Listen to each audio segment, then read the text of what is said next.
Gracias, presidenta. Buenos días. Nancy Flores, de la revista Contralínea. Buenos días a todas y a todos. Presidenta, ha presentado esta mañana este Plan Michoacán para la Paz y la Justicia. Y ahora que se intenta aprovechar justamente la coyuntura del lamentable asesinato del alcalde de Uruapan, justamente para llamar a la intervención de Estados Unidos en nuestro país por parte de la derecha, pues preguntarle sobre esta falta de calidad moral, no solo de la derecha, pues que ahora su nuevo lema es patria, familia, libertad, cuando en realidad se comportan de una forma entreguista, vendepatrias y sobre todo no respetan la libre autodeterminación de los pueblos, evidentemente traicionan estos principios. Preguntarle también sobre la importancia de esta libre autodeterminación del pueblo de México para resolver sus problemas, porque pues Estados Unidos tampoco tiene la mejor sociedad ni por supuesto está exento de estos asesinatos de carácter político. Baste recordar justamente que fue en Estados Unidos donde la presidenta de la Cámara de Representantes de Minnesota, Melissa Hortman, y su esposo fueron asesinados en Minneapolis en junio pasado. Además, en septiembre fue ultimado allá en Estados Unidos Charlie Kirk, y también el propio presidente Donald Trump en julio de 2024 sufrió un atentado cuando una bala le rozó una de sus orejas. Entonces, es evidente, presidenta, pues que en Estados Unidos también tienen su tema doméstico, que es importante que lo resuelvan allá, pero también que México resuelva sus propios problemas en esta libre autodeterminación del pueblo de México. Ayer comenté, y desde el domingo que subimos la publicación, que íbamos a reforzar la estrategia. Hay quienes piensan, y lo hacen también con dolo, que lo que hay que hacer es mano dura, militarizar, llenar del ejército, y no como presencia, sino recuperando la guerra contra el narco. ¿Qué era la guerra contra el narco? ¿Cuál es la decisión que toma Calderón? Primero, mucho intervencionismo y injerencismo, lo primero. Y lo segundo, porque los agentes de Estados Unidos podían operar directamente junto con las fuerzas federales y locales. Pero segundo, que es lo que, por más que critique la oposición y comentócratas y demás, llevó una situación de terrible inseguridad y violencia en nuestro país. Guerra quiere decir permiso para matar. Guerra quiere decir que están permitidas las ejecuciones extrajudiciales. ¿Qué quiere decir una ejecución extrajudicial? Que un elemento de una fuerza armada de México puede disparar contra una persona con el solo hecho de presumir que es un delincuente. No en defensa propia, sino teniendo la orden de ejecutar. Eso fue la guerra contra el narco, ejecuciones extrajudiciales, y todavía se atrevían a decir que si había daños colaterales, es decir, personas que fallecían en ese proceso, pues era parte de la guerra y estaba justificado. Nosotros jamás vamos a tener esa estrategia, jamás. Primero porque somos humanistas. Y nosotros no creemos que la ejecución extrajudicial sea una salida, o que la detención sin una orden de aprehensión o presunción de culpabilidad a partir de un delito en flagrancia, que la detención por el solo hecho de ver cómo se ve una persona tenga justificación. Eso no lleva a nada, porque eso es injusticia y no construye una sociedad humanista. Y nosotros sí somos necios en construir una sociedad humanista y dentro de la ley. Por eso hemos planteado una estrategia de 4 ejes, que es la atención a las causas, el fortalecimiento de la Guardia Nacional y las policías estatales, en el caso de los estados, y municipales, en el caso de los municipios, la inteligencia y la investigación que nos lleve a detenciones de presuntos delincuentes, pero con pruebas a partir de la inteligencia y investigación, y ahora con la Coordinación Nacional de Inteligencia y Investigación y la coordinación de todas las autoridades. Entonces, el domingo planteé que íbamos a reforzar la estrategia y la reforzamos en esos 4 ejes. Lo primero, la atención a las causas. Y por eso lo que vamos a plantear para todo el país el próximo año lo vamos a desarrollar particularmente en Michoacán, que tiene que ver con más preparatorias, más universidades, centros deportivos, espacios culturales que permitan a los jóvenes tener alternativas. Planteo aquí también becas para jóvenes universitarios, porque tenemos a preparatoria y los universitarios son pocos, una beca especial para transporte para jóvenes universitarios, iniciando, me comprometí en Chiapas, pero también en Michoacán. Entonces, atención a las causas en una dimensión muy amplia e integral. Atención a las causas también quiere decir atender un modelo de desarrollo que ha tenido Michoacán, que ha generado muchos problemas. Michoacán tiene cerca de 3.500 millones de dólares de exportación del aguacate y sin embargo hay mucha población en pobreza. ¿Por qué se da esta circunstancia?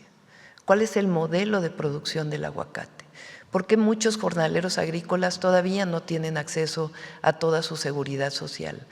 ¿Por qué el mecanismo de producción del aguacate ha sido víctima de procesos de extorsión? También el limón y otros productos.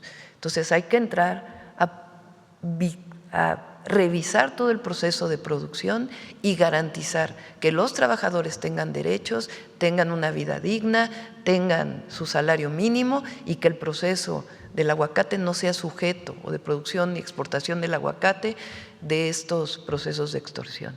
Eso también es atención a las causas. Lo segundo, el fortalecimiento de la Guardia, por eso digo más presencia de la Guardia, pero en un esquema que también incorpore a las Fiscalías General de la República y estatal, y al mismo tiempo la fortaleza de mayor inteligencia y investigación para las detenciones, con distintos esquemas. Y al final la coordinación con el gobierno estatal, con los gobiernos municipales y también con las comunidades indígenas. El día de ayer me dediqué a hablar con muchas personas en Michoacán. Lo hice el domingo, pero ayer hablé con muchas personas, diputados locales, diputados federales, presidentes municipales, empresarios de allá. Y hay una parte en donde ellos creen que tiene que haber mucho más presencia del gobierno federal en coordinación con el estatal. Y por eso hacemos este planteamiento. El reforzamiento de la estrategia de seguridad, pero en un esquema integral. No es llenar solamente de soldados, de Guardia Nacional, el Estado, y menos, aunque con presencia es importante, menos con permiso para matar. Eso no. La guerra contra el narco, no. Eso no puede regresar a nuestro país. Y por eso es este planteamiento del Plan Michoacán por la paz y la justicia. Ahora, podría definirlo yo desde mi escritorio y decir estos son, hablando con algunas personas y sentándome a escribirlo. No queremos hacerlo así. Queremos hacerlo con el pueblo de Michoacán, con los distintos sectores que son parte de la vida de Michoacán. Por supuesto el gobierno estatal, municipales, pero muchos sectores, desde las comunidades indígenas hasta los sectores productivos, las iglesias, todos. Que muy pronto construyamos una serie de acciones indispensables para tener lo que llamamos el fortalecimiento de la estrategia en Michoacán. Lo otro no lleva a nada, ya lo probó México, del 2006 al 2012, del 2012 al 2018. Entonces, por eso es el planteamiento que estamos haciendo. Ahora, ¿qué otra cosa plantean? Porque lo han ido a decir a Estados Unidos muchos de los miembros del PRIAN y de otros partidos también. Que venga a Estados Unidos a resolvernos la situación. Eso no resuelve nada, tampoco. Primero, sería violatorio de nuestra soberanía y nuestra independencia. Y segundo, podemos colaborar, podemos coordinarnos, pero no se trata de que venga a Estados Unidos a decir o a intervenir o a tener a sus agentes, porque tampoco funcionó. Y no se trata de venir a utilizar técnicas de guerra en México. Es otra cosa. Y poco a poco vamos a ir construyendo la paz. Ya el próximo martes vamos a presentar los resultados del mes de septiembre. Ahora Michoacán, por las llamadas que hice, por lo que hemos visto, más allá de las provocaciones, porque también hay mucha provocación, hay un sentimiento de indignación por la muerte de Carlos Manzo y también de algunos empresarios y de otras figuras de la vida de Michoacán. Y también hay que escuchar, ser sensibles a esta situación y por eso este planteamiento de que conjuntamente construyamos este plan Michoacán por la paz y la justicia. Y Presidenta, justo en este periodo de Calderón y Peña Nieto, pues el injerencismo de Estados Unidos fue muy fuerte. Hubo agentes de estadounidenses que llevaban a cabo operativos y también ocurrió el rápido y furioso que tantas víctimas mortales ha generado por ese trasiego ilegal de armas a nuestro país supuestamente para rastrearlas. ¿Qué papel jugarán estas oficinas de la Presidencia que ha anunciado que estarán ahí en cada uno de los municipios? Es una propuesta a revisar por esta consulta que podamos hacer pronto, porque no se trata de que lo presentemos en un mes, no, sino presentarlo ya. Es una propuesta, de tal manera que particularmente, por ejemplo, en Uruapan, pues pueda haber una presencia mayor del gobierno federal con todas estas instituciones, porque normalmente pues es el gabinete de seguridad, pero si hay una presencia mayor, pues entonces podemos colaborar con la presidencia municipal de Uruapan y por supuesto con el gobierno estatal, con quien siempre cooperamos y colaboramos. Esta es la propuesta que estamos haciendo y que creemos que en parte responde a una demanda legítima y a una visión, una concepción de la construcción de la paz en nuestro país. Entonces, ni injerencismo, sino cooperación. Si Estados Unidos tiene información con sus agencias de seguridad que pueda compartir con nosotros, que sea indispensable para la construcción de la paz, podemos cooperar. Es más, ese es el entendimiento que tenemos, pero quien actúa en México pues son las fuerzas federales y quien valora esa información que nos están dando a partir de nuestras leyes. Porque cuando se habla de Estado de Derecho y después se pide guerra, pues como que es contradictorio, ¿no? Entonces, lo que queremos es fortalecer las instituciones de construcción de la paz y la justicia. Gracias, Presidenta. En otro tema, en Puebla, la Fundación Jenkins constituyó un fideicomiso para la beneficencia pública de ese estado con un patrimonio que llegó a amasar de alrededor de 14,000 millones de pesos, tanto en bienes como en dinero. En este caso se sabe, ya se ha documentado que este recurso fue trasladado a otros fideicomisos e incluso a cuentas en paraísos fiscales como Barbados y Panamá. Sabemos que el gobernador de Puebla, Armenta, pues ya ordenó a su consejero jurídico analizar la posibilidad de presentar denuncias para recuperar estos recursos y destinarlos a personas pues que estén en situación vulnerable y que lo necesiten. Más allá de eso, Presidenta, me gustaría preguntarle si pudieran la Unidad de Inteligencia Financiera y el Servicio de Administración Tributaria informar o explicar si hay algunos indicios de fraude fiscal relacionados con este tema de la Fundación Jenkins, sobre todo porque hay al parecer una falta de pago de impuestos. Además, si habría un desvío de recursos, toda vez que el fideicomiso pues tenía reglas de operación y sobre todo tenía objetivos, que era la beneficencia pública, y también si hubiera indicios de posible lavado de dinero, sobre todo porque se trianguló este recurso a paraísos fiscales. Sí, por supuesto. Pedimos a la UIF que lo revise. Gracias, Presidenta. Y también aprovechando que está el Gabinete de Salud, me gustaría preguntarle, porque hace algunas semanas el director del Instituto Mexicano del Seguro Social, Zoe Robledo, habló de que ya se trabaja en el sector público para tener lo de las centrales de mezclas, que no sea la iniciativa privada la que controle pues esta parte. Preguntarle cómo va este proceso de que ya tengamos nuestras propias centrales de mezcla como Estado, nación, y también cómo se está manejando o cómo se está observando el manejo de mermas de estos insumos que se utilizan en las centrales de mezcla, sobre todo qué pasa en el caso de los viales para estas quimioterapias. Sabemos que algunos de estos viales alcanzan para más de una quimioterapia. Si se le está dando seguimiento, ¿quién se queda con esos sobrantes? Adelante. Muchas gracias, Presidenta. Sí, efectivamente, uno de los temas en donde nosotros creemos que las instituciones de atención médica deben de tener completa autonomía y soberanía, para decirlo de alguna manera, es en la preparación de los citotóxicos, de las mezclas para quimioterapias, pero también para otros medicamentos, alimentación parenteral y el tema de antibióticos. Por eso nos dimos a la tarea de empezar a hacer estas centrales de mezclas, que son unidades que tienen todas las medidas de seguridad, porque tiene que haber una completa inocuidad, o sea, tiene que estar completamente libre, el personal muy bien capacitado. Por una razón, era uno de los servicios médicos integrales en donde una sola empresa tenía todo el monopolio, desde la elaboración de los propios oncológicos, pero también el proceso de mezclas. Entonces, nos dimos a esta tarea y van a ser 20 centrales de mezclas en diferentes partes del país para poder, a su vez, llevarlas hacia los hospitales.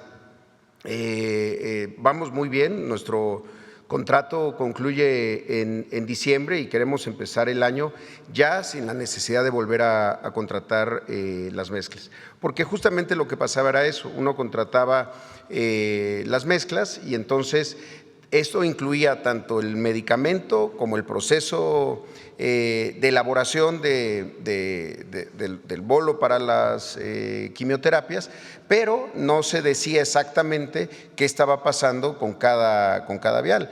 Con esto, haciéndolo de manera directa por parte de la institución, se permitirá no solamente tener máxima seguridad, seguimiento de los protocolos que establecen las médicas y los médicos, sobre todo para los pacientes en oncología, pero también para eficientar el uso de los medicamentos. Es decir, con una muy buena programación, cada vial pues se utiliza una parte, lo que corresponde dependiendo del protocolo que haya establecido el médico o la médica. Ha sido un proceso bastante interesante, complejo, porque el IMSS llevaba muchos años dependiendo de empresas privadas que además han tenido problemas recientemente, desafortunadamente en algunos hospitales privados, y que ya no queremos seguir dependiendo de ellos. Entonces, esperamos iniciar el año ya con completa operación. Y también un elemento adicional que es muy virtuoso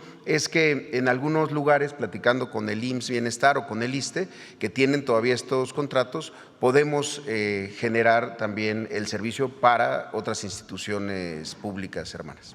Gracias. Y, Presidenta, también en el tema de salud, preguntar cómo va este proceso de integración de los sistemas de salud al IMSS Bienestar, sobre todo porque sabemos que hay algunos casos donde no está completo, que todavía hay como pues como un control mixto, tanto del Estado en algunos hospitales como del propio IMSS Bienestar, saber cuántos de estos estados pues aún se encuentran en esta situación de operación mixta y si tienen algún estimado de cuándo ya será que el IMSS Bienestar va a hacerse cargo de todos los hospitales. Bueno, son 23 estados que tienen IMSS Bienestar y este año, al momento de la inauguración del Hospital Lorán de Mérida, se incorporará Yucatán. ¿Puedes explicar tal vez, Alejandro, cómo es que operamos? Realmente es una operación ya del IMSS Bienestar. Todavía hay médicos y enfermeras que son pagados a nivel estatal y eso ya va a tener, tiene su cambio el próximo año a partir de una modificación del presupuesto de egresos. Pero en la operación es el IMSS Bienestar. ¿Quieres platicar los regionales y todo? Sí, como señala nuestra presidenta, desde el 2022, en agosto de 2022, se firmaron los acuerdos que da inicio a esta nueva institución. Durante el 2023 se empezaron a unir los estados. A partir de febrero del 2024 somos 23 estados dentro del sistema del IMSS Bienestar, una estructura que busca superar la fragmentación que vivíamos en nuestro país en materia sanitaria. Como señala la presidenta, el éxito del modelo del IMSS Bienestar es la presencia territorial. Nosotros somos 23 coordinaciones estatales, 212 equipos regionales, todos operativos, y todo con una responsabilidad nominal sobre la población a cargo y una identificación de los hospitales y los centros de salud que tienen como responsabilidad cada equipo regional. Cada equipo regional tiene una meta de productividad. Este año estamos trabajando para poder tener 50 millones de consultas en los 23 estados, 5 millones de consultas de especialidad y 1 millón de cirugías. Estos resultados no pudieran ser posibles si el IMSS Bienestar no controla, como lo hace, la operación total de los procesos sanitarios, de servicios de salud. Las funciones de rectoría y de promoción de la salud quedan con nuestros compañeros de las secretarías de salud estatales, con los cuales, por supuesto, trabajamos de forma muy cohesionada también. Gracias. Gracias, presidenta. Gracias. Vamos a ver. ¿Qué más por acá? Vamos a ver qué más. No sé a quién. A ver, la compañera. No, tú ya habías participado, ¿no? A ver, la compañera de atrás. Sí.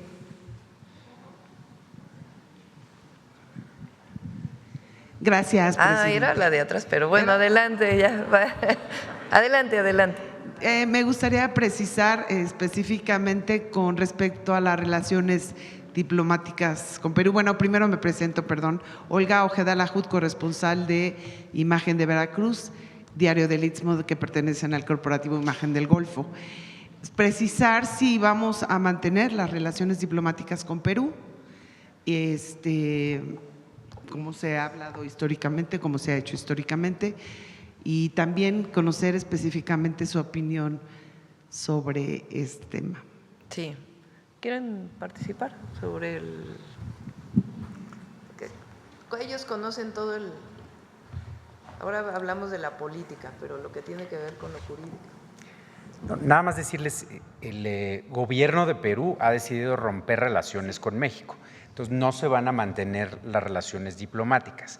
Sin embargo, sí se van a mantener las relaciones consulares por lo pronto.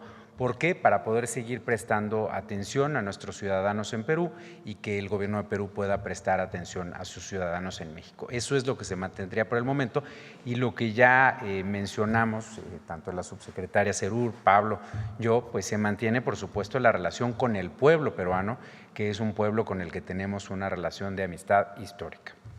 Sí. Pablo, ¿por qué no comentas sobre Raquel? Hasta ahora, ¿cómo está? A pesar de la expulsión y qué hicimos nosotros, para que tengan el antecedente. ¿Cómo vamos? Expulsaron a ti, ¿qué hizo el presidente López Obrador? Así es, bueno, pues como relatábamos en esos turbulentos días de 2022, de diciembre de 2022, cuando México, de nuevo, con una posición de principio, pues se pronunció sobre la destitución desde nuestro punto de vista, desde nuestra perspectiva ilegal del presidente Castillo. El presidente López Obrador se pronunció una y otra vez en ese sentido. Nosotros en la embajada, con el maravilloso equipo de la embajada, pues tratamos, por supuesto, de brindar protección y lo conseguimos, de brindar protección a la familia de Pedro Castillo, ya que no fue posible brindarle asilo a él, no logró llegar a la embajada. También le desplegamos una labor de protección a toda la comunidad mexicana que se encontraba varada en Perú. Y bueno, finalmente cuando logramos negociar con el gobierno de Perú los salvoconductos para que pudiera salir la familia de Pedro Castillo fue cuando fui declarado persona non grata, lo cual, como el presidente López Obrador siempre ha dicho, pues lo llevo como un timbre de orgullo, porque cumplimos con esa tradición humanista de asilo político y de refugio a personas, porque cumplimos con nuestra primera responsabilidad como diplomáticas y diplomáticos, como servidoras y servidores públicos, que es proteger a la comunidad mexicana en otros países, y porque mantuvimos la posición y el nombre de México siempre en alto, pese a las críticas muchas veces lamentables aquí en casa sobre la actuación internacional. Entonces, sin embargo, López Obrador no expulsó y como lo hemos dicho y dice la presidenta, nunca actuamos en reciprocidad. El embajador peruano no fue expulsado por México, fue retirado por Perú. Nosotros mantuvimos la relación diplomática y consular con Perú, se siguieron llevando a cabo acciones de cooperación en materia técnica, científica, educativa, cultural, siguieron habiendo intercambios evidentemente a bajo nivel, es decir, nosotros siempre estuvimos dispuestos al diálogo y a la solución pacífica de las controversias, y por eso es que, como ha dicho la presidenta Roberto, la subsecretaria Serur, lamentamos y rechazamos una medida tan extrema como es el rompimiento de relaciones que solo va en detrimento de las personas. Perdón, ¿y esto tiene un impacto? Me refiero a la relación comercial. No, la relación comercial continúa. Son las relaciones diplomáticas. Nada más las y es la decisión de ellos. Con quien hemos roto relaciones es con Ecuador. Ahí estaba Raquel en su momento como embajadora. Pero fue por la invasión del gobierno de Ecuador a nuestra embajada. Y ahí el presidente López Obrador tomó esa decisión. En el caso de Perú, lo que se hizo entonces, y lo defendemos ahora, es que fue totalmente injusto la detención de Pedro Castillo, y que en realidad correspondió a un tema político que venía desarrollándose desde hace tiempo, y también de una visión de mucha discriminación de mucha parte de lo que era la clase política de Perú. Siempre lo manifestamos, aquí asilamos a su familia, y cuando esta canciller que estuvo presa la liberan y decide pedir asilo a México, se evalúa aquí en México como se evalúan todas esas peticiones, y entra en la Embajada de México en Perú, donde hasta el momento permanece. Ahí es donde, debido a esto, el actual presidente de Perú, a través de su canciller, toma la decisión de romper relaciones diplomáticas con México, que desde nuestra perspectiva está fuera de toda proporción, pero es una decisión que ellos toman. Ayer la embajadora de México, bueno, la responsable de la embajada allá, preguntó a la Cancillería y le dijeron que no se rompía la relación consular, sino solo la diplomática de embajada a embajada. Vamos a esperar de todas maneras a recibir la notificación, porque solamente la conocemos por las declaraciones. Y yéndome ahora al tema de Michoacán, Presidenta, usted ha comentado que ayer estuvo platicando con muchos miembros de la comunidad de Michoacán. ¿Cuál es la mayor demanda que usted percibe y que pudiera estar o ser prioridad dentro de este plan Michoacán que acaba de anunciar? Por supuesto, hay mucha indignación por el asesinato, porque no tiene otro nombre, la ejecución de Carlos Manzo. Y recientemente de este empresario limonero también, y de algunos otros hechos de este tipo que ha habido por la delincuencia organizada. Entonces hay indignación, que también es nuestra, no la compartimos. Y frente a esta situación y algunos otros temas que plantearon, es que presentamos este plan integral, el Plan Michoacán, que no tiene que ver con lo que declaró Calderón en aquella época en Michoacán, que fue la guerra contra el narco. Es muy distinto. Es un plan integral. Y tenemos tiempo trabajando, por ejemplo, con el tema de los jornaleros agrícolas, tanto en Michoacán como en otros lugares del país, por ejemplo en San Quintín, en Baja California, de mecanismos de sobreexplotación de la familia, porque no solamente es de los trabajadores, que todavía continúan ocurriendo en nuestro país a pesar de que no son legales. Entonces, hemos trabajado con SOE, con el secretario del Trabajo, en fin, para este plan para los jornaleros agrícolas y particularmente para el aguacate. Y es algo que hemos venido escuchando también de una necesidad. Por eso es este planteamiento integral. Entonces, hay indignación y la solicitud de que el Gobierno de México participe de mayor manera en coordinación con el Gobierno estatal. Hemos dado ayer pues la explicación del apoyo que tuvo el presidente municipal de Uruapan, tanto en términos de su estrategia de seguridad que seguía en el municipio, dentro del marco de la legalidad, como en su propia vigilancia. Utilizaron este momento para esta vil ejecución y, por supuesto, que genera pues esta indignación en la sociedad michoacana y de nuestro país. Y por eso este planteamiento integral, que es parte de un marco de fortalecimiento que mencioné de la estrategia de seguridad. Muchas gracias. Y ya como último, si me permite, quisiera aprovechar el micrófono porque tenemos este tema de, usted ya lo hemos platicado, de los derrames en los ríos de Veracruz, en el sur de Veracruz, que usted sabe es una zona petrolera clave, importante para el país.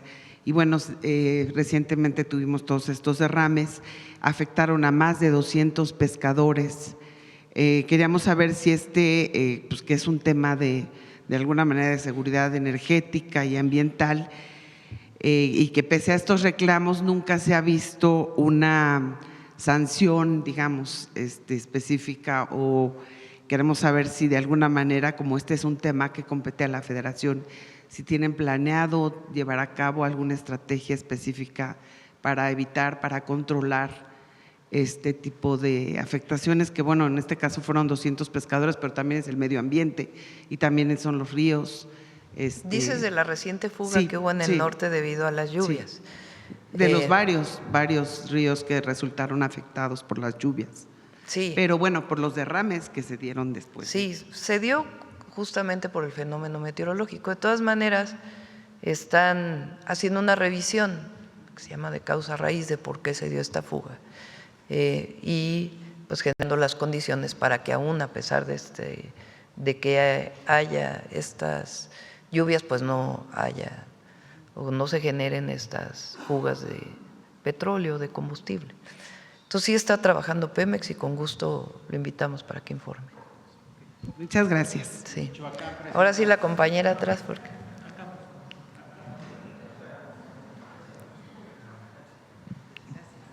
Gracias, presidenta, le agradezco muchísimo. Nancy Rodríguez, de Oro Sólido y Empuje Migrante. Buenos días a todos. Presidenta, le tengo un asunto que implica a varias instituciones y si me hace favor, presidenta, me interesa mucho escuchar sus reflexiones y sobre todo pues las posibles soluciones. Son temas muy sensibles. Hay unos hermanos migrantes que están muy preocupados, presidenta, por un diputado de los llamados migrantes en el estado de Oaxaca, Seferino García Jerónimo, se llama el diputado. Aquí ya implica a algunas dependencias, porque incluso, bueno, pues está el Congreso local y el INE, presidenta. Esto es muy importante. ¿Pero preocupación por qué? Porque fíjese que este diputado fue denunciado en Estados Unidos por violencia intrafamiliar y su esposa vino hasta acá, hasta Oaxaca, acompañada de algunos otros, a traer las denuncias de Estados Unidos, donde tiene restricciones para no ver a sus hijos y tiene demandas.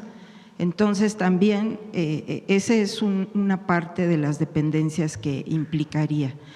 También aquí le traigo los documentos donde le recibieron en Morena de Oaxaca la denuncia que ella presentó, incluso viene con sellos de acuse, de recibo, de firma de Morena, y también en el INE en Oaxaca también le presentaron esa denuncia desde antes, desde febrero, marzo del año pasado, antes de las elecciones.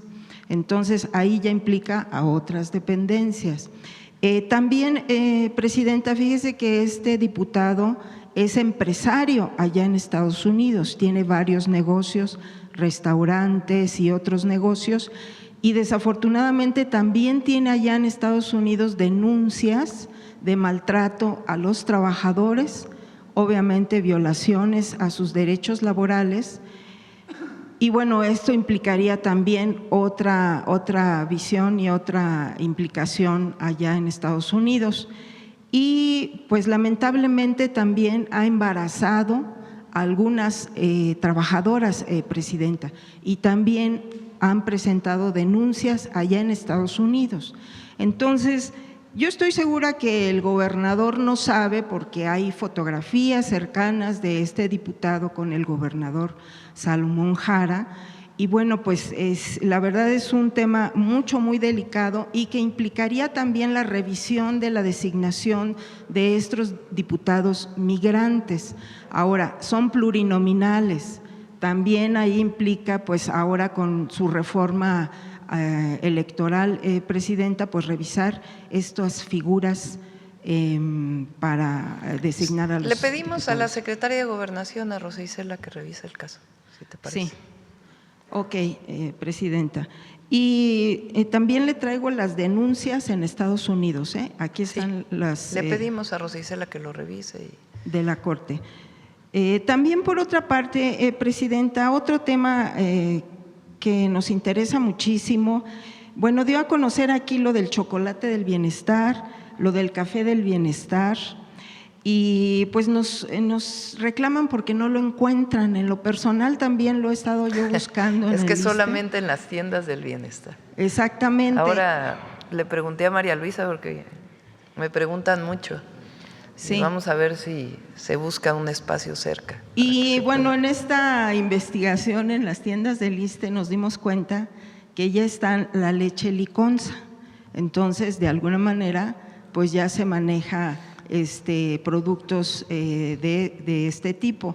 Ahora, también, Presidenta, la semana pasada, pues obviamente por todos estos acontecimientos, pues no se llevó a cabo, bueno, yo me imagino por eso, el Viernes Muy Mexicano.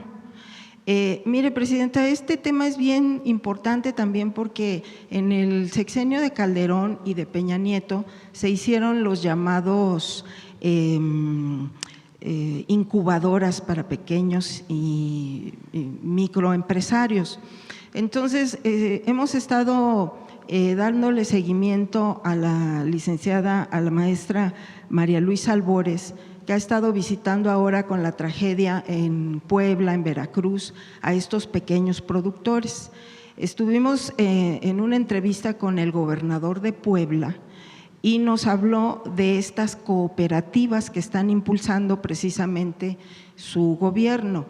Cuando estuvo Calderón y Peña Nieto en estas incubadoras, pues obviamente el dinero se destinaba pues a sus amigos, a sus cuates, y tenemos la experiencia personal que ya se tenían algunas incubadoras para unos productores y no les dieron los recursos, se tuvieron que ir sin recursos, sino de forma personal, porque pues ya se tenía el compromiso con estos campesinos. Entonces, nos decía el gobernador que ya se están impulsando estos pequeños productores y que podría ser el semillero para crear estos apoyos como tipo las incubadoras para pequeños y medianos empresarios. Ahora, otra cosa también muy importante, Presidenta, es que ahí en Puebla están haciendo el valor agregado a los productos, los están manufacturando ahí, entonces esto también genera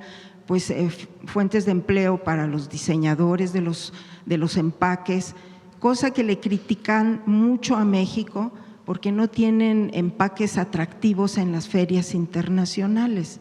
Entonces, sí me gustaría si usted podría darle más seguimiento a esto y que pudiera darnos información, porque como es su filosofía de la cuarta transformación, de abajo para arriba, y yo creo que se pueden detonar estos pequeños y medianos empresarios a nivel local.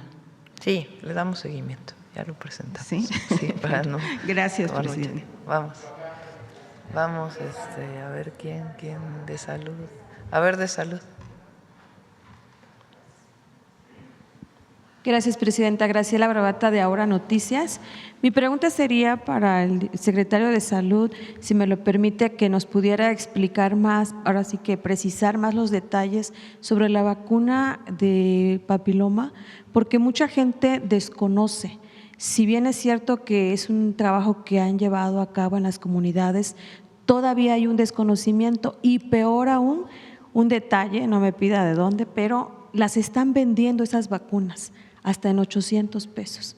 Entonces sí me gustaría, si me lo permite, presidenta, que si nos pudiera precisar más el detalle, cuándo se deben de aplicar, quiénes se las debe de aplicar, porque hay mucha ignorancia todavía para los que no sabemos bien a detalle esto de, muchos se espantan, ¿no?, de por qué esta vacuna cuando es necesaria. Sí, primero comentar que es una vacuna completamente segura, no produce ninguna reacción. Segundo, está enfocada fundamentalmente a las niñas que están en 5º año de primaria, precisamente tratando de que la reciban antes de que vayan a tener exposición a relaciones sexuales. Ese punto es muy significativo. Igual los niños, o sea, para los dos. Entonces, es la edad precisa para la vacuna, no tiene ningún riesgo el aplicársela. Esta estrategia incluso va también para el sector privado, o sea, a la vez que adoptamos la estrategia de eliminar el carcinoma cervicuterino de acuerdo con la Organización Mundial de la Salud, este reglamento o esta directriz aplica tanto al sector público como al sector privado. En el sector público la vacuna no tiene ningún costo, no debería de tener ningún costo. Si alguien en privado lo quiere aplicar y lo quiere hacer, pues tendrá la libertad de hacerlo. Pero en el sector público es completamente sin costo.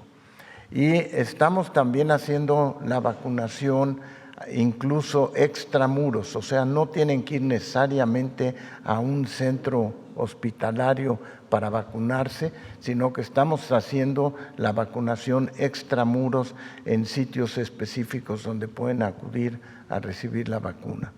¿Hasta qué edad es permitible esta vacuna? La edad, como usted vio, estamos también recuperando a aquellas niñas y niños que no se vacunaron con esta estrategia antes. Entonces, hasta los 19 años seguimos vacunando a las personas. Y en cómo esta educación en las escuelas, ¿hay algún programa para motivarlos? Porque muchas veces es el temor, sobre todo en las mujeres, en las niñas, que tienen miedo tanto a la exploración como este tipo de temas. ¿Hay algún programa educativo en las escuelas, válgame? Sí, hay programa educativo, pero además, usted tocó un punto muy importante, no requiere exploración, o sea, no quiere decir que a la niña se le va a explorar o al niño se le va a explorar, es la aplicación únicamente de la vacuna. Muchas gracias, secretario. Si me permite, presidenta, en otro tema, en este programa, este plan que acaba de presentarnos el día de hoy, dice que está dentro de los 4 ejes de seguridad, o sea, es un programa que ya lo tenía contemplado. Es un fortalecimiento de la estrategia de seguridad y evidentemente al construirlo con el pueblo de Michoacán, sectores de la sociedad michoacana, pues evidentemente se fortalece, pero no tiene que ver con otras cosas que se aplicaron en la época de Calderón y Peña, es otra cosa. Es una estrategia integral de construcción de la paz. ¿Y los recursos para este plan? Los recursos están y en todo caso se reorientaría una parte. Por ejemplo, siempre he pensado yo que la educación es parte fundamental de la construcción de la paz. Si un joven que tiene la edad de estar en la preparatoria no tiene acceso a la preparatoria porque le queda muy lejos, pues entonces está en la calle y está sujeto en su casa y en la calle y está sujeto a acercarse a un grupo delictivo. Si construimos más preparatorias, pues evidentemente están en la escuela. Y ahí, si en esas preparatorias hay una visión humanista, además de vinculación con el arte, con el deporte, pues hay una visión distinta. Entonces, si teníamos programadas 10 preparatorias, por decir algo, en Michoacán, pues lo fortalecemos con más preparatorias. Las universidades Rosario Castellanos, es lo mismo. Que un joven no pueda acceder a la universidad porque le dicen que es rechazado, pues evidentemente genera una enorme frustración, cuando el acceso a la educación es un derecho. Entonces, si construimos más universidades Rosario Castellanos, mientras más cerca estén de la gente, mejor. Tenemos un plan de justicia para el pueblo purépecha que se ha venido trabajando desde hace ya varios meses. Entonces, el fortalecimiento de las medidas que se han decidido a partir de la consulta con las comunidades para el fortalecimiento del plan de justicia, pues se le dan recursos para que lo podamos hacer todavía en menos tiempo. Entonces, se trata de reorientar una parte de los recursos que tenemos y también de escuchar a la ciudadanía para conocer si hay algunas otras acciones dentro de este marco que pudieran desarrollarse. Claro que sí, o sea, es un programa que se está dando, no es de ahorita por esto que acaba de suceder, digo, porque todo lo que es los bots que han manejado en las redes sociales, es decir, es a lo mejor algo que se está haciendo, como dicen, de boca pronto, sino es algo que ya el domingo dije, vamos a fortalecer la estrategia en Michoacán. Okay. Y claro que el asesinato del presidente municipal de Uruapan pues nos alerta y dice que tenemos que hacer también más en Michoacán. Además de lo que tiene que ver con las propias medidas de seguridad y fortalecimiento de la Procuración de Justicia y de investigación e inteligencia para la detención de miembros de la delincuencia organizada. Pero tiene que haber pues parte de esta integralidad para Michoacán. Muchas gracias, presidente. Gracias. Vamos a ver el compañero. Hola, buenos días, presidenta. José Leveña, de Publimetro. Coincidiendo con el tema de Perú, con la ruptura de relaciones, ayer la OCDE presentó un estudio de perspectivas de migración y sitúa a México como el 6º país del mundo en aceptación de asilo político. Según esto, 148.700 solicitudes de asilo se presentaron el año pasado, con un aumento en los últimos 6 años del 92%. Me gustaría saber en cuánto tiempo se resolvió esta solicitud de asilo, concretamente de la ministra, y qué porcentaje en lo general se aceptan de estas solicitudes de asilo en México. ¿Quieren contestar?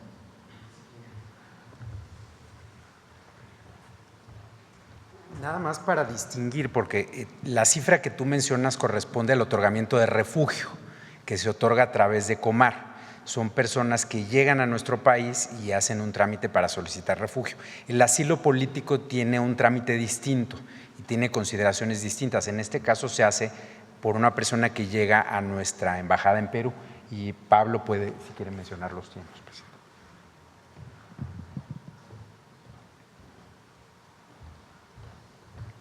Permiso, presidenta. Este caso, bueno, desde que fue presentada la solicitud hasta que fue resuelto el día de ayer, transcurrió una semana en la cual fue analizada la solicitud y toda la información presentada por la solicitante, por la ex primera ministra Betsy Chávez. Gracias. Ayer Héctor Vasconcelos habló en la ONU y pidió que había que hacer una reforma de fondo en la ONU porque si no se iba a convertir en un organismo irrelevante. ¿Cuál sería el modelo que México propone? Bueno, ya es cuestión de otra mañanera. Lo cierto es que Naciones Unidas ha perdido en los últimos años, desde nuestro punto de vista, su fortaleza en términos de sus organismos multilaterales y como un espacio que permita el vínculo entre las diferentes naciones y pueblos y la resolución de conflictos también. Entonces hay varias propuestas, incluso el canciller hizo algunas propuestas que tienen que ver con ¿cómo le llaman? El Comité de Seguridad, el Consejo de Seguridad, con una visión distinta del Consejo de Seguridad. Entonces se han hecho varios planteamientos, por eso digo que podemos hacer otra mañanera en esta perspectiva, pero es, creo, un momento importante para que los países discutan el papel de Naciones Unidas y cómo se fortalece. En el tema de salud, llevamos ya años con el presidente López Obrador, se habló de la prohibición de vapeadores, cigarros electrónicos, e incluso aquí en México hay muchos años que ya está prohibida la venta de cigarros sueltos en los estanquillos, en los kioscos. Sin embargo, seguimos viendo en las calles que esto se sigue produciendo. Durante la llegada de personal de la Fórmula 1 se requisaron en el aeropuerto de la Ciudad de México vapeadores a extranjeros que venían a México. ¿Cuándo se va a hacer efectiva esta prohibición y cuándo dejaremos de ver vapeadores? Se tiene que aprobar la ley de salud, en donde viene ahí la regulación más detallada, más allá de la reforma constitucional, y de ahí pues los esquemas de inspección que son necesarios, tanto a nivel federal como estatal. Y ya por último, se está produciendo a nivel, en todo el país, en el tema de las aplicaciones, empresas como Uber están dando incentivos a restaurantes para crear una especie de monopolio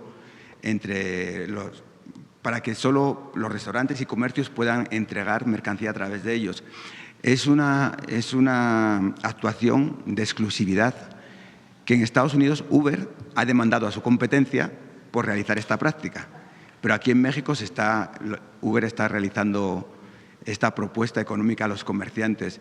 ¿Cuál sería el papel de la Profeco y de competencia para evitar este monopolio en el tema de… Tiene que presentarse una queja formal ante la Comisión Nacional Antimonopolio, que ahora se llama, antes COFECE, para que se haga el análisis y en todo caso ellos determinen el resultado y las sanciones, si es que hay sanciones. Sí, porque parece paradójico que en Estados Unidos la empresa denuncie por esta práctica y aquí la quieran aplicar. Puede ser en efecto Profeco y también la Comisión Antimonopolio a partir de una queja. Ya por último, si nos puede adelantar algo de la agenda que tiene con el presidente de Francia para el próximo viernes. Hoy justamente me voy a reunir con Roberto para poder explicarles toda la agenda. Es una agenda breve, ¿no? Muchas gracias. Sí. Vamos, ¿quién más? A ver, la compañera. Yo creo que ya cerramos. Gracias, Presidenta. Muy buenos días, Rocío Jardines de Teleurban y W Radio. Preguntarle, Presidenta, se ha dado a conocer por la cadena NBC que el presidente de Estados Unidos, Donald Trump, pues está buscando ensayar este plan para enviar tropas a nuestro país y oficiales de inteligencia en este marco de su lucha contra los grupos criminales, los grupos del narcotráfico. Saber si su gobierno ha sido informado acerca de esto o si ustedes van a buscar un diálogo. No va a ocurrir. Tenemos un entendimiento en seguridad que trabajamos durante muchos meses con el gobierno de Estados Unidos y que lo acordamos cuando estuvo el secretario de Estado. Y vamos a seguir trabajando en ese marco de entendimiento que tiene principios muy claros y están al principio de este documento de entendimiento, que es respeto a nuestra soberanía, a nuestra territorialidad y colaboración y coordinación sin subordinación de ninguno de los estados. Entonces eso no va a ocurrir, no tenemos ningún informe de que vaya a ocurrir eso. Además, no estamos de acuerdo y se lo hemos planteado al presidente Trump si sale en alguna llamada, pues de que esa no es nuestra política y que no estamos de acuerdo. Si sale en alguna llamada, o usted en la próxima llamada que tendrá, que prevé con el presidente, ¿se lo va a plantear? Él en las llamadas telefónicas me ha dicho, no requieren ayuda, nosotros estamos dispuestos a enviar tropas y otros mecanismos para ayudarles en su lucha contra la delincuencia organizada. Y siempre le he dicho, muchas gracias, presidente Trump, pero no. México es un país libre, independiente y soberano. Y podemos coordinarnos de muchas maneras. Él siempre, ¿cómo podemos coordinarnos? Bueno, se puede compartir información, se puede hacer como hasta ahora ha habido capacitaciones de ambos lados de la frontera. Ahora, y además eso es muy importante, recientemente hubo otra incautación de armas. Siempre hemos dicho, a México, a ustedes les interesa que de México a Estados Unidos no pase droga ilegal, pero a nosotros nos interesa que no pasen armas de Estados Unidos a México. Y eso quedó como parte del entendimiento. Entonces ha quedado claro eso, que nosotros no estamos de acuerdo con ningún proceso de injerencismo ni intervencionismo y que colaboramos y nos coordinamos y somos un Estado soberano. Muy bien, presidenta. También saber acerca de esta reunión con la secretaria del Departamento de Agricultura que tuvo usted el día de ayer, ya nos dieron a conocer por parte de la Secretaría pues algunos de los acuerdos. Sin embargo, ¿qué plática hubo con usted? Si ya hay algún planteamiento de fecha para la apertura de la frontera para este pase de ganado. Sí, todavía no hay fecha, pero ella se fue con el convencimiento, lo dijo así, de que estamos haciendo todo lo que tenemos que hacer para evitar que el gusano barrenador pueda llegar a nuestra frontera norte y que se están haciendo muchísimas cosas con mucho profesionalismo e inspección. Entonces ella se fue con ese entendimiento, ella está consciente, así lo expresó también, de que el que no esté abierta la frontera para la exportación de ganado también les afecta a ellos. Incluso en el precio de la carne que ha subido. Y coincidimos en que lo que no queremos pues es que haya una infección que llegue o una, no sé cómo se diga, una propagación de este gusano hacia el norte de nuestro país. Pero se fue muy convencida de que estamos trabajando adecuadamente para ambos países, evidentemente, y ya está el 30% de la fábrica de esta mosca que evita la propagación, va a estar lista, esperamos a mediados del próximo año, pero coincidimos en que tenemos que hacerlo antes, la apertura de la frontera. Entonces, quedaron de analizar todos los detalles de la parte técnica, que ya se han venido analizando, y tener la certeza, ¿qué es lo que estamos pidiendo nosotros? Que no haya una sorpresa, digamos, una subjetividad, que se abre la frontera como pasó hace poco y a los 3 días la cerraron porque se encontró un animal contaminado en Veracruz. Entonces lo que nosotros decimos es que haya una serie de indicadores técnicos para decir se cierra o no a partir de estos indicadores técnicos claros, y eso es lo que está pues ya muy pronto de resolverse, y la voluntad pues de ambos gobiernos de abrir lo más pronto posible la frontera. Presidenta, 2 asuntos, si me lo permite. Uno es un detalle que quisiera que nos aclarara el secretario de Salud sobre la aplicación de la vacuna contra el papiloma. Saber si se realizará en las escuelas, es decir, si va a acudir personal de salud a las escuelas o las familias tendrán que acudir directamente a las clínicas. Directamente no, se instalarán centros a donde pueden venir acompañados por sus padres, sus madres, sus padres, para autorizar la vacunación. La vacunación no puede ser obligatoria, tiene que ser de acuerdo a los responsables de esas niñas y niños. El día que lanzamos la campaña, tuvimos la oportunidad de tener muchas niñas y niños y de pasarles el micrófono y tratar de que nos dijeran cómo entendían esa vacunación y uno se sorprende del grado de conocimiento que tienen precisamente las niñas y niños de la importancia de vacunarse. Muchas gracias, secretario. Por último, presidenta, en el tema de Michoacán se han dado distintos disturbios, usted lo ha comentado, además de estos estudiantes pues en contra del asesinato del presidente de Uruapan, del presidente municipal, también el que se ha dado en Apatzingán, donde pues hubo incluso uso de la fuerza, etcétera. Anuncia el día de hoy este plan. ¿Será necesario también en este plan hacer el llamado a la ciudadanía de alguna forma a que se calmen estos disturbios, presidente, en primer lugar? Nunca hemos estado de acuerdo nosotros con el uso de la violencia en las manifestaciones. Pensamos nosotros que la manifestación pacífica es la mejor forma de decir que uno está en contra o a favor de algo. La violencia no ayuda ni siquiera a convencer a otros desde nuestro punto de vista. Y a veces hay provocación también, de no una demanda legítima, sino de querer provocar para que se genere la represión, y tampoco hay que caer en ninguna provocación desde nuestro punto de vista. Entonces, me tocó como jefa de gobierno muchas veces manifestaciones donde había mucha provocación o grupos de estos que se cubren la cara y que utilizan pues, objetos peligrosos y otras acciones para protestar. Muchos de ellos es provocación, es decir, ni siquiera tienen el interés legítimo, y otros pues lo hacen porque piensan que esa es la manera. A nosotros nos corresponde decir que no estamos de acuerdo y tampoco caer en provocaciones y buscar siempre la construcción de la paz y la atención de las demandas legítimas. Presidenta, se hablaba de esta necesidad, bueno, lo dijo Carlos Manso, de la necesidad un tanto de la mano dura, de la presencia de fuerzas federales. Se tuvieron, bueno, en primer lugar no se tuvo una respuesta, después se le mandaron, se dice que 500 elementos, 200 elementos, después fueron relevados y se enviaron de nuevo otros 100.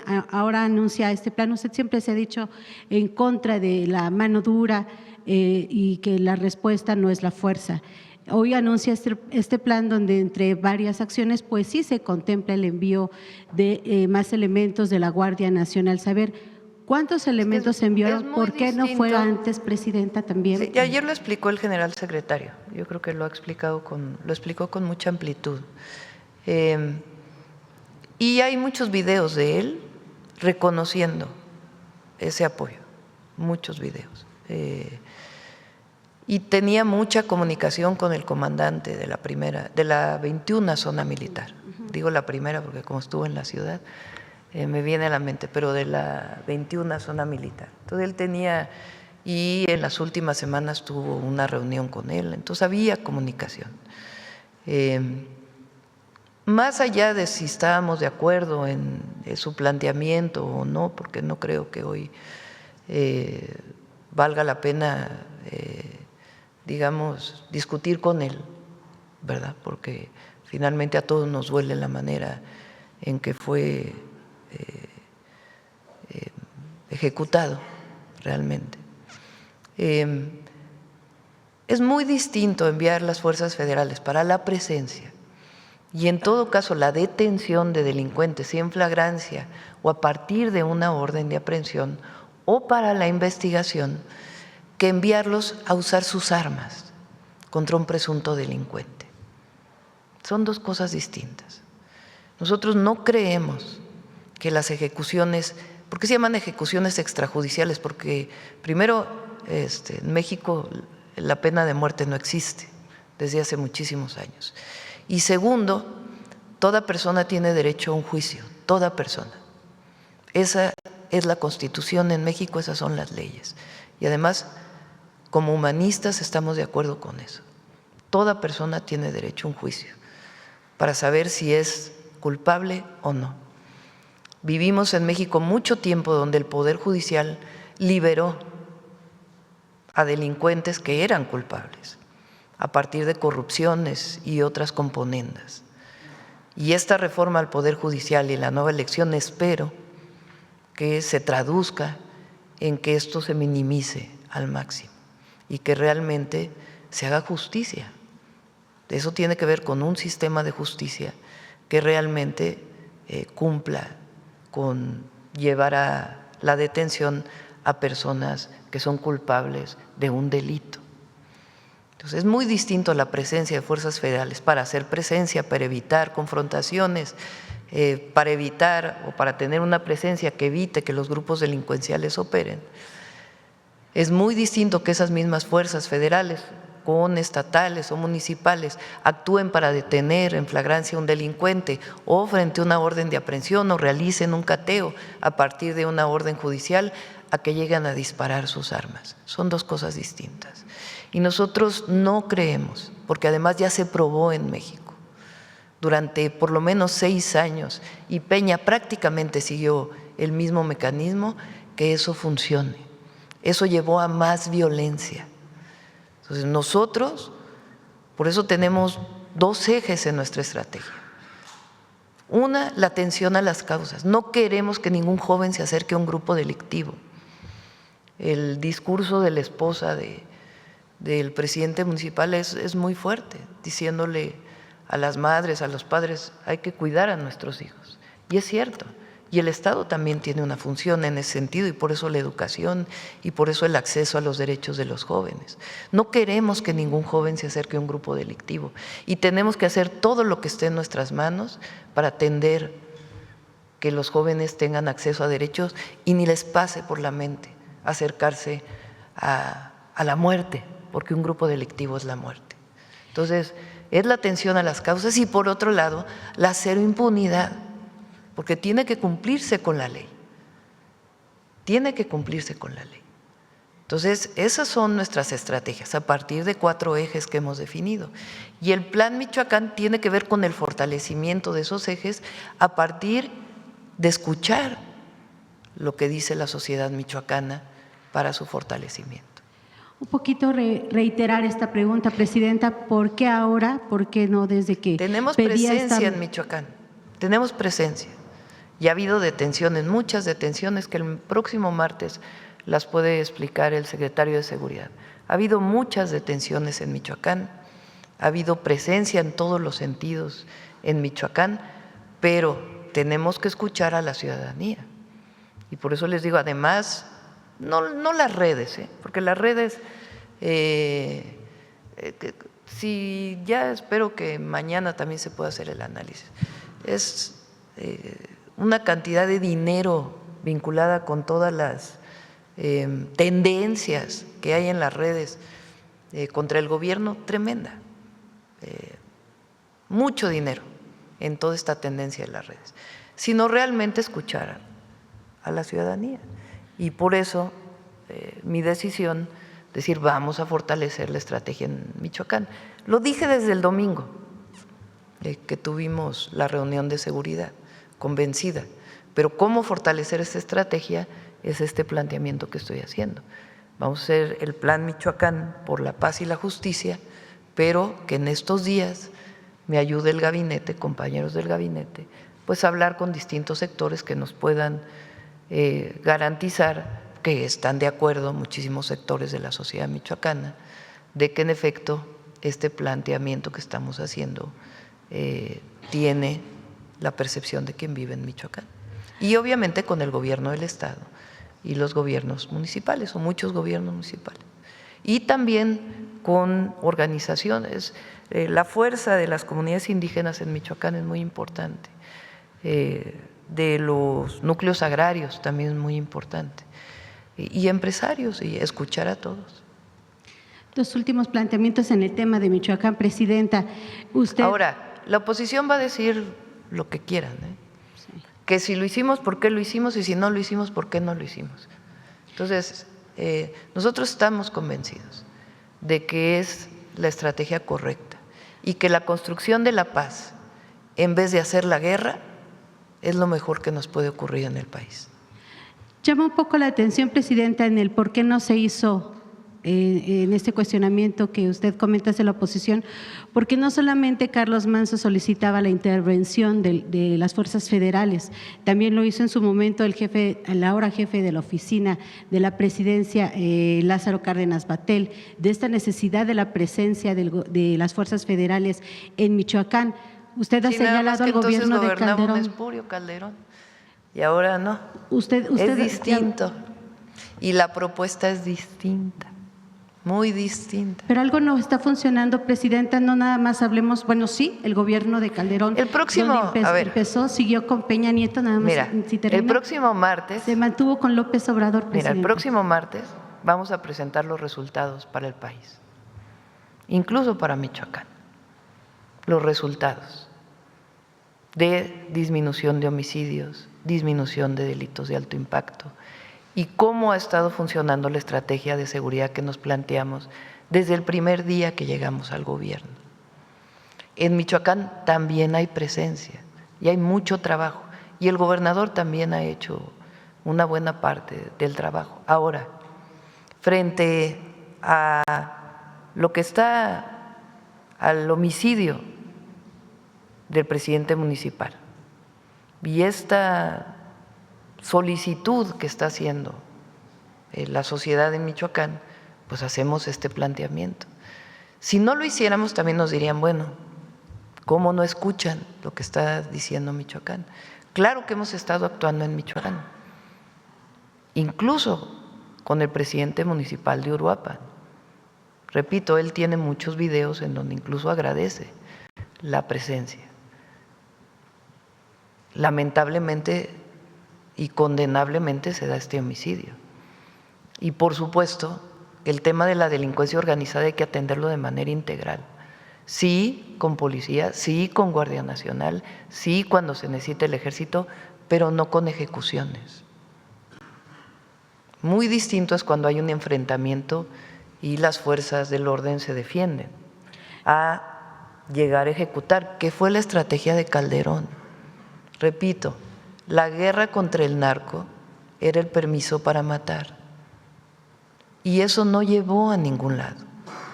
Entonces, la estrategia que hemos seguido ha permitido disminuir los homicidios en 32%. En Michoacán requiere Michoacán más apoyo, lo está pidiendo la sociedad michoacana. ¿Lo pidió en su momento el presidente municipal? Sí, y tenía la relación con se le dio el apoyo personal y tenía la relación con el comandante de la zona militar y la Guardia Nacional.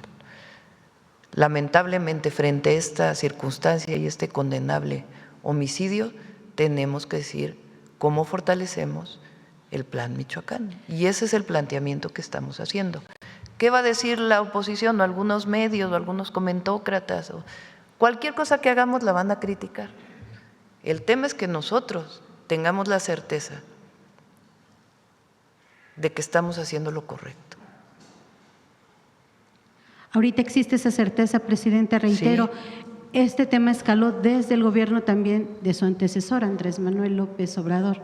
¿Qué estuvo fallando entonces para que se llegara a un evento donde entró una persona, bien ayer lo explicó el secretario de Seguridad, que fue en un evento público donde no se revisó a las personas, pero una persona logró llegar al presidente municipal a hacer 7 disparos, Presidenta?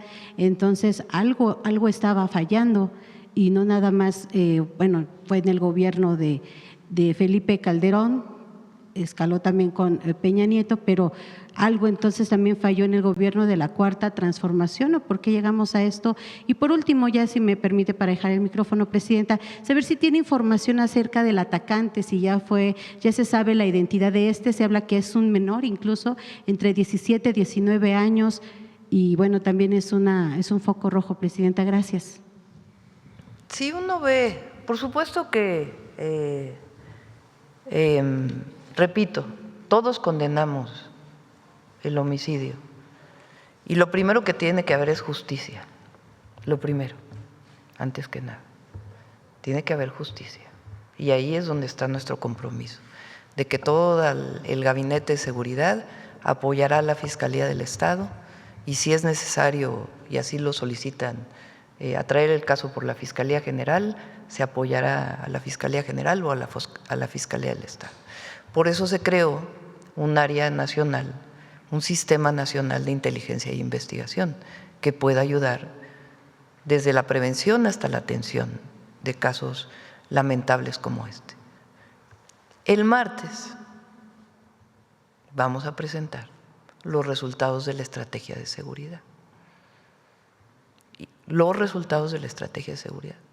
Hay casos como este que evidentemente decimos, ¿cómo fortalecemos la estrategia de seguridad? No es cambiarla, pero sí fortalecerla. ¿Por qué? El martes vamos a ver los resultados hasta octubre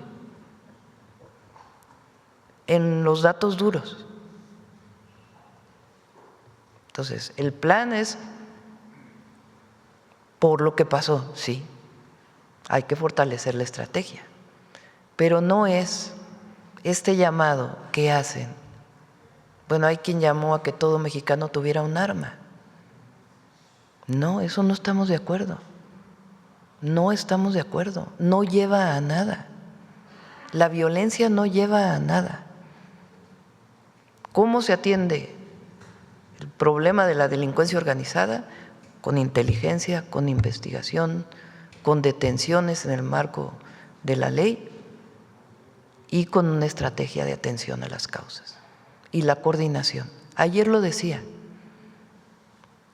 el desplegado que sale de los gobernadores, que piden justicia y al mismo tiempo dicen respaldamos la estrategia. ¿Por qué? Porque ha estado dando resultados. Ahora, frente a una situación como la que vivimos, pues hay que fortalecer.